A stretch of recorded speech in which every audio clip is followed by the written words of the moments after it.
Welcome to Certain Point of View's Trade School, where each episode a different host talks about a comic book trade paperback that they loved and why they love it.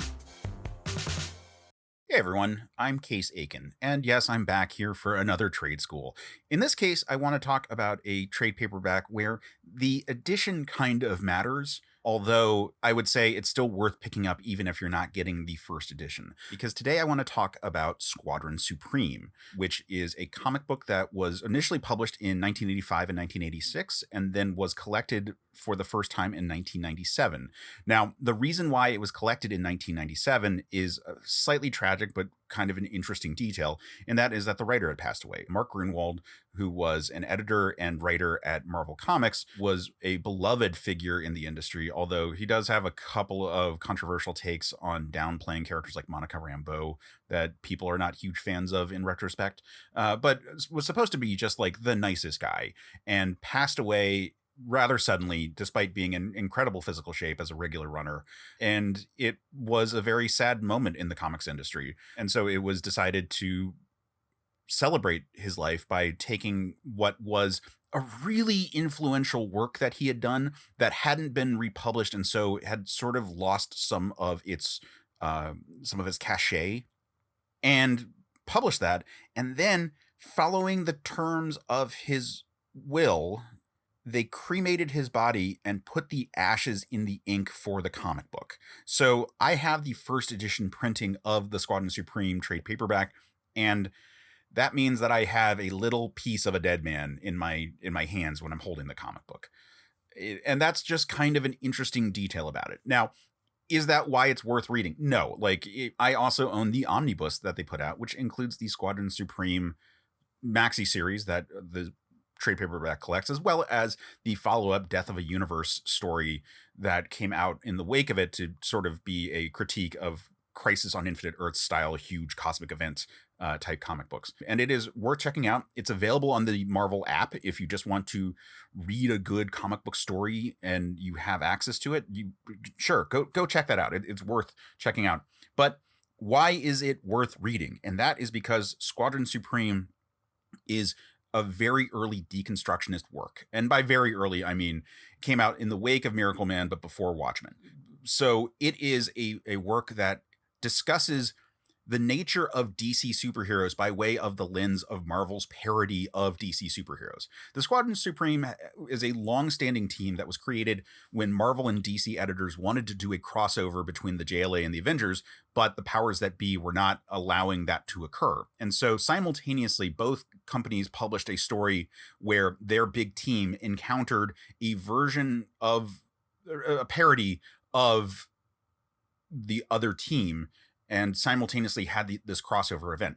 And so when they did that for Marvel, at first it was a team called the Squadron Sinister, and then they introduced an alternate reality version of the team that were all heroes called the Squadron Supreme. And they had been around through most of the 70s and 80s, typically appearing as ways of doing a critique on Superman or on Batman or on whatever, by way of Hyperion and Nighthawk and all of these characters that they had on the team. But when Mark Gruenwald took over and did his Maxi-Series, he decided to, instead of it being treated as a joke, this was going to be a real chance to discuss, like, well, what would these characters do in a really bad situation? Like, would they go too far if they thought they were doing the right thing? And so it's a story about Earth after a big supervillain incident where it's left the planet devastated. But the focus of the story is mostly on America as they try to fix that nation first before their plans of expanding outwards, because it follows these superheroes, and they are definitively superheroes. They are the good guys by all sense, and even to the point where at the very end of it all, it is possible to reason with them when they are at the height of their most megalomaniacal power. But the superheroes decide to take over the world, or at first they take over America, and they are going to institute a utopia. They decide that they are going to use all the super science and all the superhero stuff to make the world truly a better place. They remove, they take over the United States. So they ban firearms just flat out, and they do so by trying to do a gun trade-in program to help help communities, like to trade in for food and money in exchange for firearms. They introduce force field belts to protect everyone. They create pacifier pistols that just have like a knockout gas that police officers are able to use rather than using lethal enforcement techniques.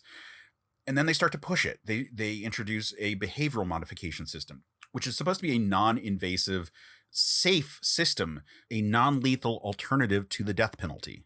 But it gets misused, and it has its flaws. There's a character who comes against a conundrum that they need to reveal a secret about a member, but because they were behavior modded, they are unable to do so, and it causes them to become comatose. It's a really interesting story about the slippery slope of power and how it can corrupt characters, even a character as pure as a Superman. And it's a really great book. It's the story is brisk. Each issue covers 1 month in the year of the Squadron Supreme having taken over the United States, and we build up the story of them kind of going too far, and then the Batman equivalent, Nighthawk, rallying a resistance movement against them, and the ultimate confrontation between his resistance and the Squadron Supreme is a huge battle that has real consequences, real stakes. It is a very solid story that I don't want to spoil too much, even though I kind of revealed a lot of the big details. But like, it's certainly worth checking out, even if you can't get the original printing of the trade paperback. Like I said, check out the digital copies. That's fine. Check out the omnibus that's available. That's also great. Check out second printings of the Squadron Supreme trade. Or if you're a big collector, see if you can eBay a copy from someone of the first printings. But not me, because I'm not giving mine up. I love it. I'm holding it right now, and I appreciate it. It's a bit weather worn, but it's a great printing with lots of sidebars from various comics creators giving their tribute to Gruenwald, and it has a wonderful Alex Ross cover that really sells the franchise. There's something about an Alex Ross cover that gives this like air of like authenticity to a comic, and I just want to talk about this particular printing. It's really cool. It's a weird trivia that it's got the ashes of Mark Gruenwald in there, and it's kind of fun. And I've talked about this comic before on Men of Steel, and yeah, I just wanted to talk about it again here because I really adore it. It was a thing that got me through high school because it was a really cool comic that I could introduce people to and tell the story about the trade.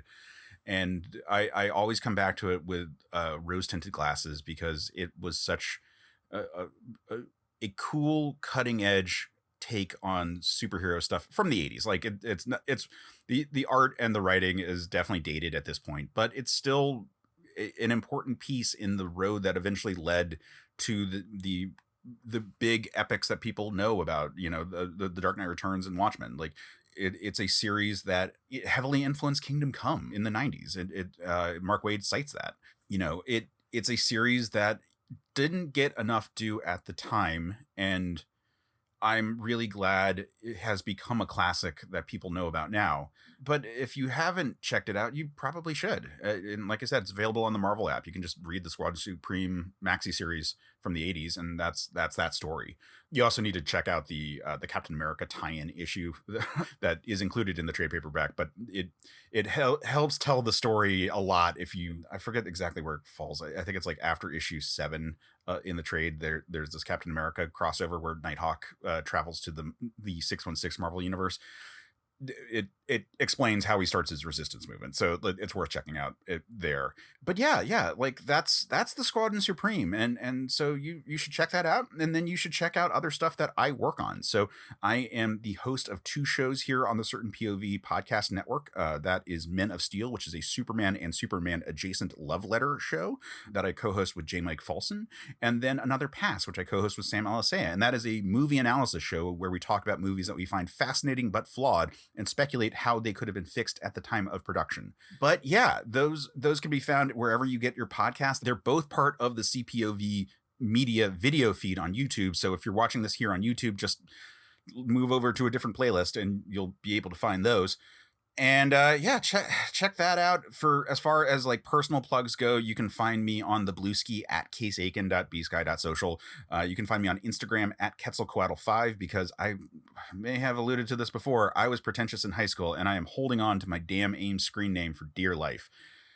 QUETZALCOATL5. There we go. That's how you spell it. But otherwise, yeah, like check me out on the Discord for certain POV, and you can find me back here in a few more episodes. I'll probably be back for episode 15. But until then, happy reading.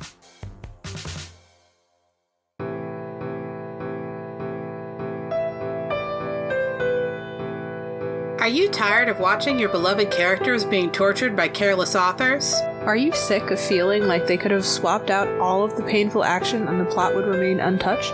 Subscribe to Books That Burn, the fortnightly book review podcast focusing on fictional depictions of trauma. We assume that the characters' reactions are reasonable and focus on how badly or well they were served by their authors. Join us for our minor character spotlights, main character discussions, and favorite non-traumatic things in the dark books we love. Find us on Spotify, iTunes, Google Play, or wherever you get your podcasts. CPOV. CertainPOV.com.